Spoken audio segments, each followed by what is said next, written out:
Our Kids Productions. So we ready to go. Welcome to the Richard Ray Show, ladies and gentlemen. It's your boy, Richard Ray. I'm so excited to be back, man. This last month and a half has been truly hectic, man. If it hasn't been one thing, it has been another. And man, last 2 weekends I've been moving, ironically, right? Why does it take someone 2 weeks, 2 weekends to move? Long story. But I am blessed and I am thankful that I'm finally in my new place. I've just, last time I was on, I said I was going through a journey, and I'm still going through that journey, man. And it's really paying off, and I'm truly excited. Um, and I'm steadily learning new things about myself every single day. So I'm really excited about that as well. So if you're still alive, be comfortable and be happy that you can still learn something new about yourself. You are not who you currently are forever. You can always transition into a new you if you choose to do so. You know what I'm saying? But who am I? Who am I? Who is Richard Ray? That's a great question. I think it's time for people just to know who I am. Maybe it'll relate to some of you. I don't know. So Richard Ray, who am I? I'm 31, have two children. I work every single day. I grind every single day. Hmm. Somebody said, Richard, I see where you get it from. See, my mama, she's always been a hard worker all of her life. All of her life. When I say all of her life, I mean it. Hustles. And when I say, like, I yawn every day. I probably yawn 100 times a day because I am so exhausted every single day. Because if I'm not at work, on the weekends I got my children, and if I don't have my children, even I got my children, either one or both of my children every weekend, and I'm always tired. I don't think there's been a day that Ken hasn't seen me that I haven't yawned. Is there been a day like you seen me that I haven't yawned, Ken? No, it's like you. It's like every 5 seconds. It is right, and I think it's like just subconscious. But I just be so tired, man. I be so people like how can you do what you do for a living, man, and still like, hey, when you see them paychecks, brother. I see the thing is the fact, like, for a long time for myself, I played victim in a lot of my life, when it came down to some of the decisions that I've made in my life. And I was trying to figure out, why am I steadily losing? Why is life not working out the way that I need it to work out? Why am I not successful like everybody else? And I had to come to a conclusion that, Richard, you are where you are because you haven't taken accountability for controlling your thoughts, for controlling your steps, for taking accountability for who you are and where you are, because where you are at this time is going to be a sum total of the decisions that you have made that led you to this point. And a lot of us will never be able to say that we've taken control of our lives because we spend so much time focused on everything else. I heard some I met a lady yesterday after getting some tires done. Well, no, what was it? Was it some tire? Yeah, getting some tires done. And she said, "Well, I'm not even a part of the team." I said, "What you mean?" She said, "I'm just here to make it even." Okay, even in what? And I said, "Because it seemed like you running things right now." She said, "Yeah, I don't get paid enough though." I'm like, "Okay, cool. You don't get paid enough." She said, "I get paid enough to pay my bills, and I don't have any money extra after that. But hey, at least my bills are taken care of." And it throws me for a loop that people are okay with making that statement, but not are not okay with. I'm not saying she doesn't want to change it, but not being okay with learning how to be able to change it. Some of us, we get so much caught up into um, the things that happen to us that we forget that we can change the situations to make them happen for us, right? And sometimes things are going to happen to you for a while, but you have to change your mindset and renew and just turn your back on the things that made you the old you and walk into a new you. You see what I'm saying? Because if you continue to look at the same wall every single day, if you continue to look at the same journey, see, your journey is going to be your journey regardless of where it is. However, your path can switch at any point, right? The question is that, are you willing to change the degrees of your path, or are you steadily heading down the same road that you've been heading down this whole time? I made a reel the other day on Facebook, and I said, when I die, I don't want it to be because of circumstance. I want and need it to be because I have nothing left to give, because I've given life all that I had. And I finished at the line. I mean, I finished through the line and not at the line.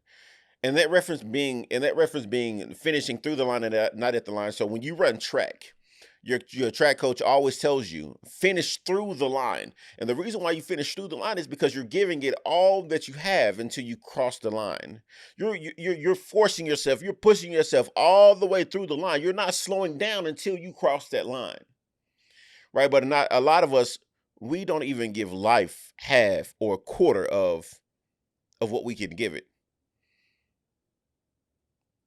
And most of us will never be able to say on our dying bed that I've given life everything that I had.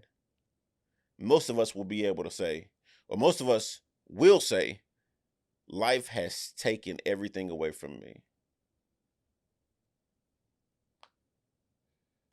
So I guess at this point you got to try to figure out, what do you want to say on your last on your in your last days? Do you want to say I've given life everything that I had? Or do you want to say life has wore me down and taken everything that I had? Your mindset determines that. You can be a victor or a victim. See, when you say, "Oh, I've given life all I had," it's like you've been in a boxing ring with life all your life and said, "Hey, you know what? You can punch me, you can knock me down, but know what? No matter what, I'm going to get back up," right? You could say that. But so many of us just allow life to give us the 1, 2, 3, 4, 5, 6, 7, 8, 9, 10 over and over and over again. It's like getting punched in the face without putting your guard up. It's like we let life knock us unconscious, and after we're knocked unconscious, life just gives us the same punches all over again, every which way. And we slowly dissipate until we can't get up anymore. But now it really transcends into, who are you? Because if you haven't figured out who you are in life, life will have its way with you. Hmm. So Ken, let me ask you this. Mhm. Do you want to be able to say that you've given life everything that you had, or that life has taken everything out of you? I'd rather say I've given life everything I had. It's kind of like, that's what I wake up and think every day. Like, I don't want to get to the end of my life and be like, damn, I didn't do this one thing because either I was like scared or I thought life was against me. It's like, I feel like with every situation, like everything's situational. Like, yeah, people have things that go bad, but you can always see another avenue to go towards, Absolutely. even if it's not going to get you immediately where you want to be, it might, like, sooner or later, down the path. Absolutely. And that is true. Man, I was listening to this motivational mix a couple weeks ago. I still don't know who said it, but it really, really, really, really touched me. I'm gonna just paraphrase it. The guy came on and he said one of the smartest people that he knew never finished the third grade.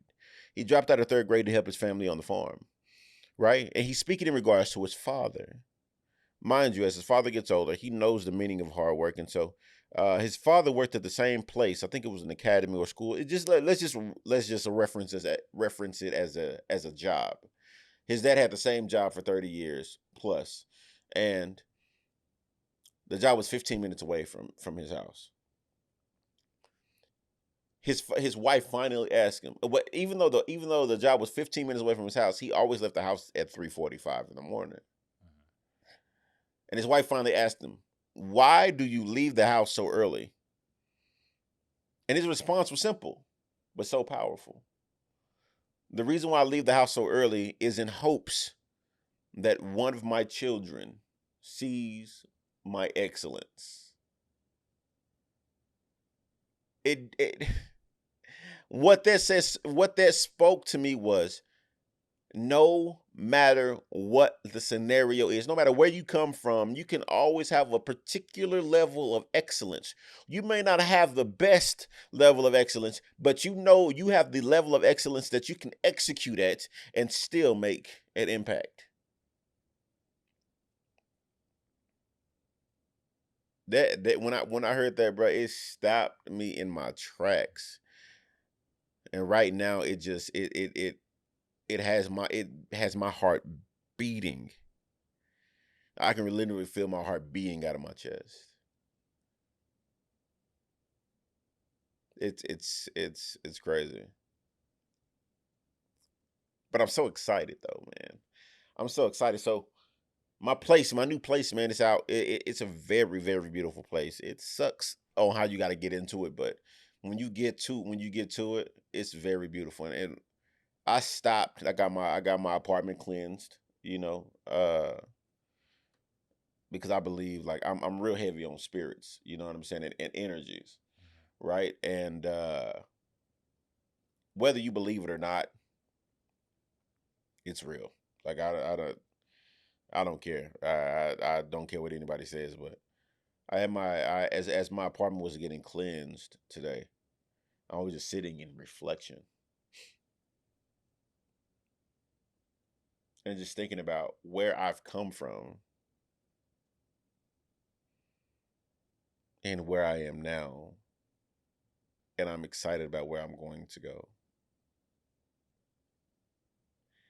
What had to happen was I had to stop being ashamed of who I was and stop being ashamed of where I come from and I had to stop and let go of the words and energies that have been put on me over the years that wasn't of my choosing, and I didn't understand. And I finally understand why people say words hurt. It's not even the immediate impact of words. You can have a huge impact, but the worst part of it is the lingering effect.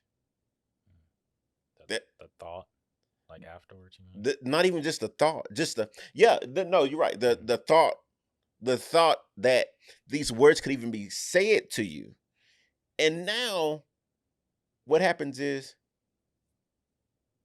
because somebody had the audacity to say it to you, it's like, damn, is that really true? Is that really me? Is this really how the world views me? Man, that's what I had to let go. I had to let go of the words and the spirits that I allowed to be attached to me. And when I started letting go of those types of energies, I started welcoming my own energy and living in my own energy and just loving myself. And people are coming around and love, and I'm loving it. I had to have a conversation with my moms. Maybe my mama will listen to this episode one day. Maybe she won't. Who knows? But it's okay. I'm not ashamed of my mother. So I'm not ashamed of her story. My mother had me when she was 17 years old, and she's always lived her life needing to be able to take care of her children. My mother was always that mother that works 2 to 3 jobs because she was a single mother most of the time. Every morning I would, every morning, especially on the weekends, every morning she would come and get me out of the bed and put all of the kids in her bed. And I would be responsible with watching the kids all day, making sure I'm probably like 8, 9 years old. I'm responsible for putting all the kids in the bed. Well, keeping everybody safe in the house, feeding the kids when they got up, cooking if I needed to. But the crazy part about it is, and every time she would leave the house at 4, she would leave the house anywhere between 3 to 4 o'clock in the morning every morning because she had to walk to the bus stop.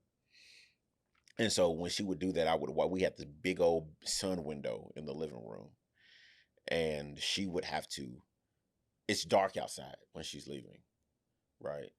And so I'm watching her as she's walking until I can't see her anymore. And mind you, in her walking, she has to walk underneath. She has to go underneath this bridge. And when I say it's dark, it's pitch black underneath this bridge. And so at this point, I don't know if she's even made it to the bus stop or made it to work until she calls me. And then every single time, every day, she would be home at a particular time. And if she wasn't home at this particular time, I would be worried. I don't know my mom's childhood. I will never know my mother's childhood. But I know her grind and I know her hustle. One thing I told my mom a couple weeks ago was the fact that, Mama, you have to stop being ashamed of where you come from and who you are and of your past. You have to embrace it, because if you don't embrace it, somebody will miss their solution. Somebody will miss the help that they needed. I said once you embrace who you are, stop being ashamed, you'll be able to control and take hold of who you are and be able to be okay with where you're going to go next, because you have much more of a positive outlook. And my mother has this habit of, anytime I would call her and talk to her, just trying to see where her head was and see about her life, just see how she's doing. She'd tell me about everybody else's problems and everybody else's situations. This last conversation we had, I said, Mama, I don't care about that. You're telling me something that I don't care about. I said, you have that habit of distracting me, not distracting me, but distracting yourself and trying to avoid talking about you and what you're really thinking and what you're going through by talking about somebody else. I don't care about that. That's not what I'm here for. That's not what I'm talking to you about, right? I need you to tell me about you. I need you to tell me about what's going on with you. And man, I tell you, bro, this is one of the this is a conversation to where, like, it has to be a real conversation, because as a man, as the caliber of man that I am, I know how I want to treat women, because I've seen so much in my life of how women are not supposed to be treated, that I'm at a point in my life to where, Mama, I just want to see you happy. I want to see you actually happy. And it took a real conversation, like, Mama, no, I call you on your bullshit, bro. I need you to be honest with yourself. Stop hiding away from yourself. And one thing I realized over the years is the fact that single parents, whether a man or a woman, mainly women though, subconsciously they use their children as a reason and a means to why they don't succeed at their dreams, at their goals. And when as their children get older, they're like, Mama, why you don't do this? Oh, because I had you. Now you're telling your child that you were a burden. You were the reason why I wasn't able to be me. And that does something to the child subconsciously. They don't think about it. You don't really realize it. And I seen this. It's crazy because after I had this conversation with my moms, I seen I think it was YouTube clip or a Facebook clip, and this young black lady, this young black girl was like, she said something in reference to, like, you know, when you tell us we're the reason why you wasn't successful at what you wanted to be successful at, it tells us that we were the burden and we were the problem. And I think the only reason why a lot of single women say that is because they stay in the realm of my children are my whole world. But if women start to get out of that process of my children are my whole world, they'll be able to be more successful. When they can transition from my children are my whole world to my children are a big part of my world, not my entire world, then women will be successful. And I say everything that I say at this point because it's simply about going for what you want at this point, chasing and discovering who you truly are at this point without any reserves, without any reservations.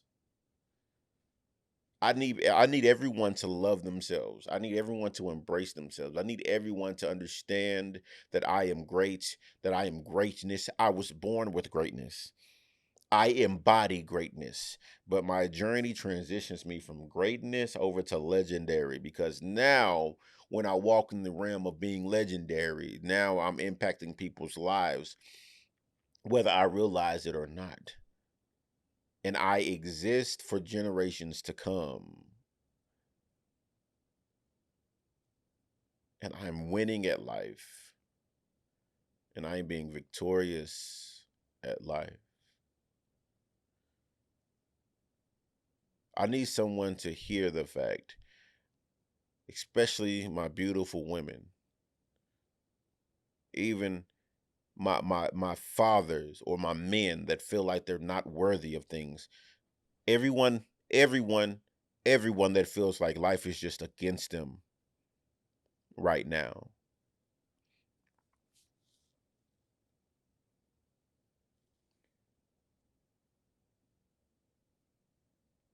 Sit still. Bring calm to yourself.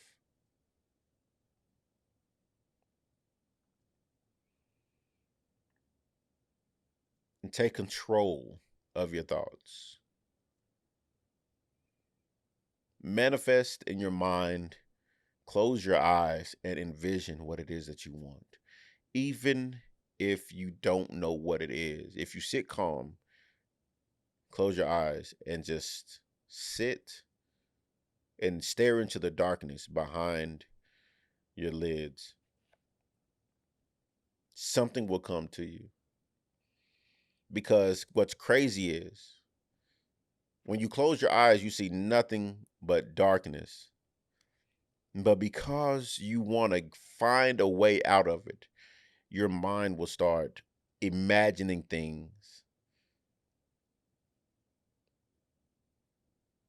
to really help you put something in front of you that you can chase after. The thing is that life is going to beat you up again. Like I stated in the beginning, life is going to try to take everything away from you. But it is truly up to you to fight back, to get in the ring with life. Give it a couple of 1-2s, jabs, haymakers, swings, whatever it is, kicks. Because with life, there are no holes barred. Do you understand me? It's like you gotta fight life. Like you fighting a complete stranger that's trying to take it away from you. Like you're trying to fight a complete stranger that's trying to take your baby away from you. Listen, you are your most valuable asset outside of the bills, outside of the money. You are your absolute best asset. And you have to realize that you are valuable. But let me tell you this, don't overvalue yourself. There's different levels of value that you have to be okay with understanding. And you have to be okay with saying, hey, my value is here right now. But my value has to elevate and I have to be more. I have to raise my value. And the only way that you're going to do that is by investing in yourself. I don't even know I don't even know how I even got to this part of this conversation. But sorry. Um hmm. What you gotta say, Ken? I'm just listening to you. You're really into it, so. I am, man. I don't know. Like I just my because bro, honestly, I've been going through a whole lot of financial literacy, right? Because I'm changing my financial base. I'm changing the way I think about money. I'm changing how I build generational wealth. And it just really sparked a whole nother aspect of where I'm trying to go in life. And there's a lot of people out there that want these solutions and want these answers. But the difference between me and those people is the fact that I went to go look for the information and I'm applying the information. A lot of us, one, we don't go look for the information, or two, when we do find the information, we don't do anything with it. Or three, we find the information and we run away from it. My mama said the other day when we were giving her this financial education, she was like, well, this is information that they don't want us to know. I said, I don't care about what they don't want us to know. I said, Mom, if they don't want to give you the information, you got to go take it. You got to go find it and grab it for yourself. It's out there.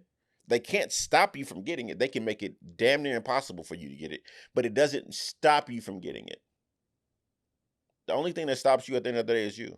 This is why I say you have to be victorious against yourself. And this is why you have to understand who you are as a person. Listen, most of the time when somebody says, who are you? You give them your name, right?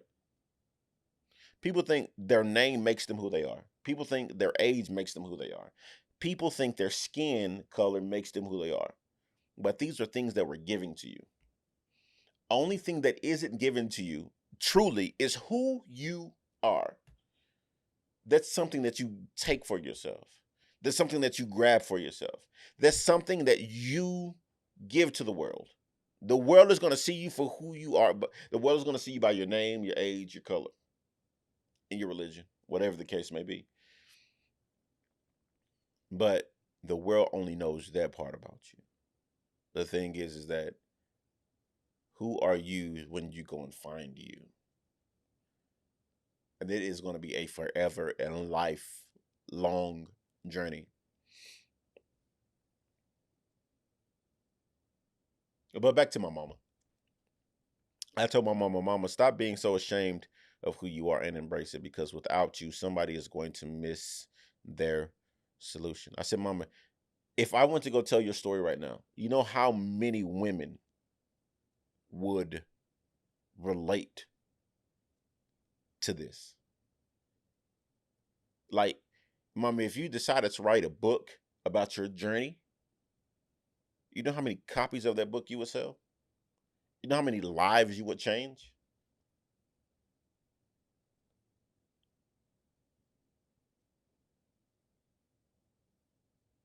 It's crazy. She doesn't even have to technically write it herself. She can just, because there's those things where you go talk to an author and then they'll write it for you and they'll publish it for you. You just tell your story. I need you to find that for me. Yeah. I found out about it like, I think like 2 years ago. I need you to find that for me. I would love for her to do that. I don't even know my mama's story, like I said. But you know what's crazy? Man, people say, oh, Richie, your mama's so sweet. She's sweet now.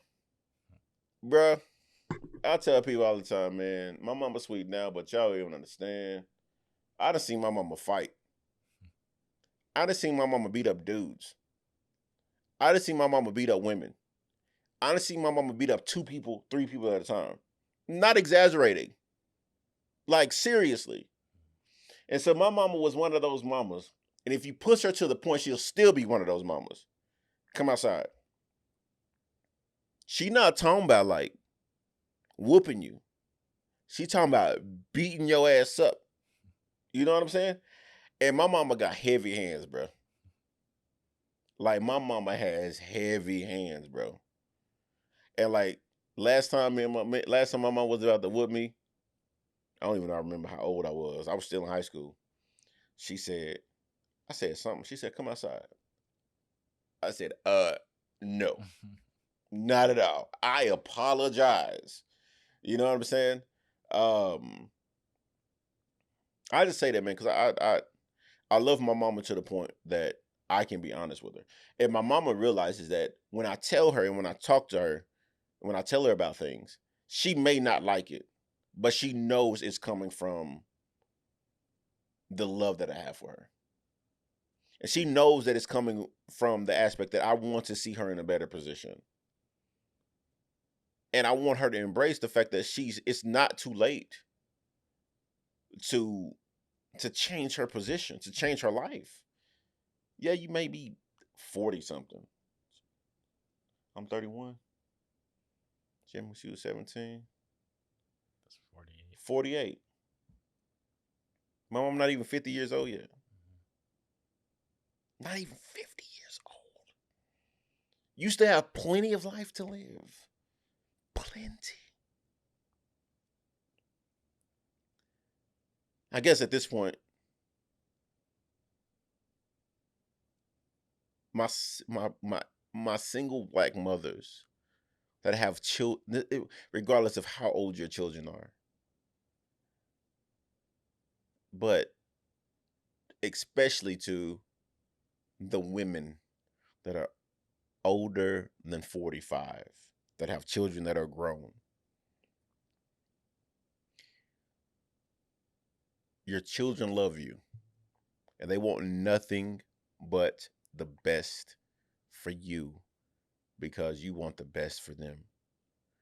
Because you've made mistakes in your life doesn't mean that you are a mistake. It doesn't mean that you are a failure. It just means that you made a mistake.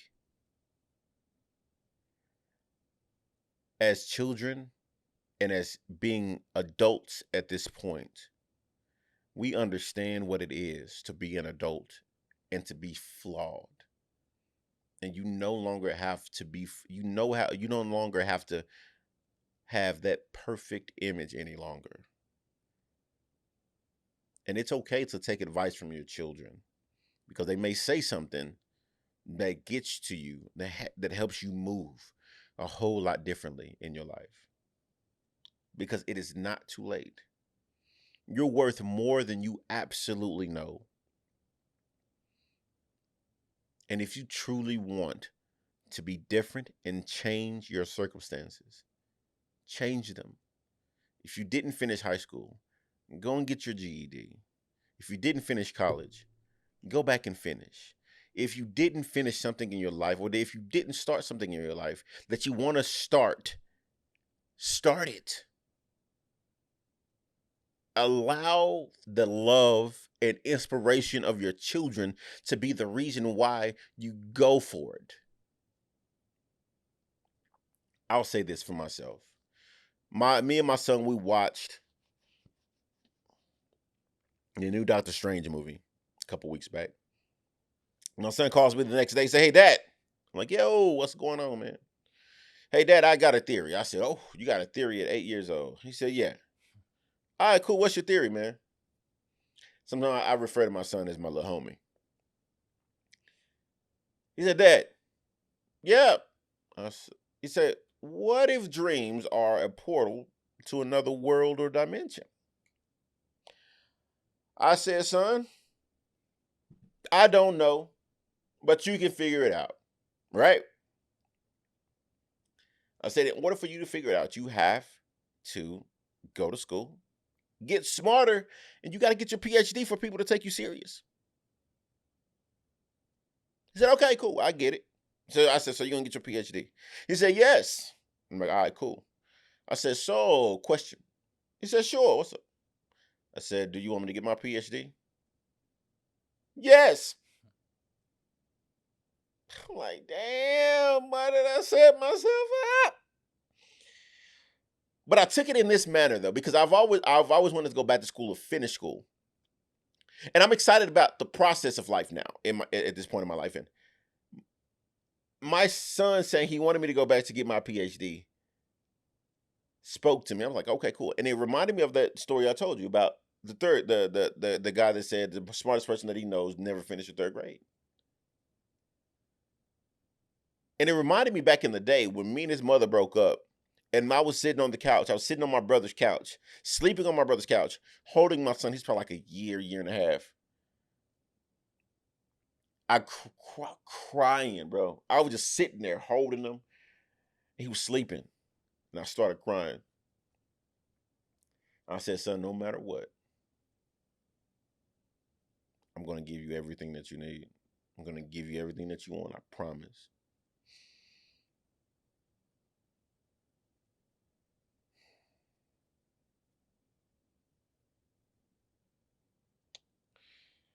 And then that moment of my son saying, I want you to get your PhD, it reconfirmed to me that everything that I do it is in hopes that my children will see my level of excellence and to be able to grab it, to be able to adapt it to their life and be able to reach levels of life that I can only imagine and dream of.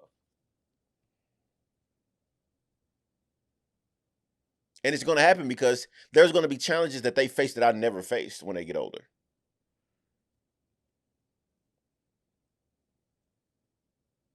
But I'm excited. My son's mom called me the other day. Oh, guess what? Mark was a tutor in class because he started school Wednesday. He started school Wednesday of last week. I said a tutor in class. I'm like, a tutor. My son, a tutor. He's like, yeah, Dad, I was a tutor. I'm like, there you go, son. You're starting. You're making me proud. And I said, tutor. Well, so what subject were you tutoring? He said, well, Dad, teacher was helping other kids, and I already knew what I was doing, and so she asked me to help some other students. I was like, oh, I'm so proud of you, my son. You're already starting to lead. That's my child. I was so excited because it really shows that the things that I do that he partakes in, that he observes, is rubbing off. And I love it.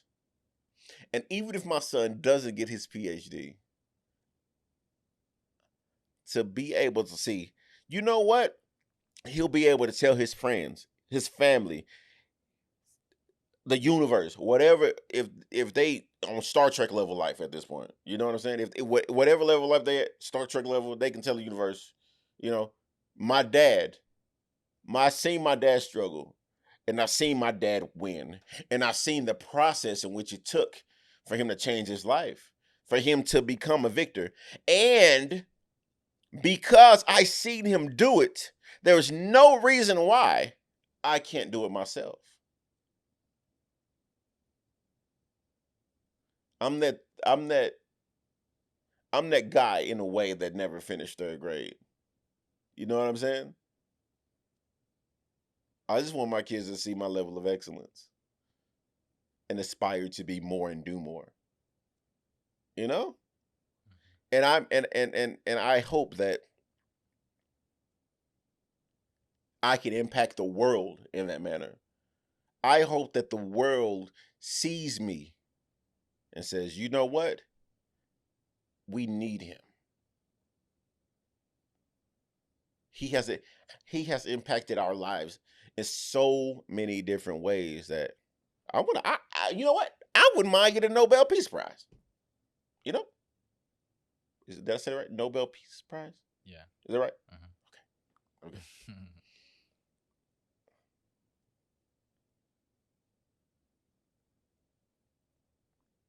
Yeah, I'm loving life even through all the uncertainties, and I will win no matter what. So to all the people out there that feel as though they have no value, you have it. And if you want to be more valuable, change your circumstances by changing the small decisions that lead to the big decisions every step of the way.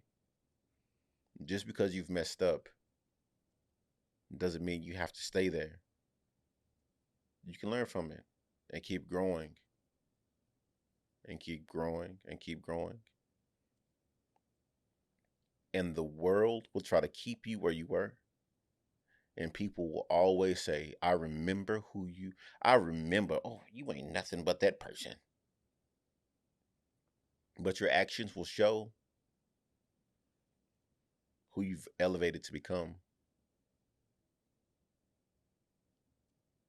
I heard this one pastor say, people steadily, no, he said, stop trying to explain yourself to people that choose to continue to misunderstand you. Remove them, control the energies that flow around you, and get in the ring with life and fight back. Although life, although life will win, ultimately, let's be honest. Nobody has ever been able to put life in a chokehold.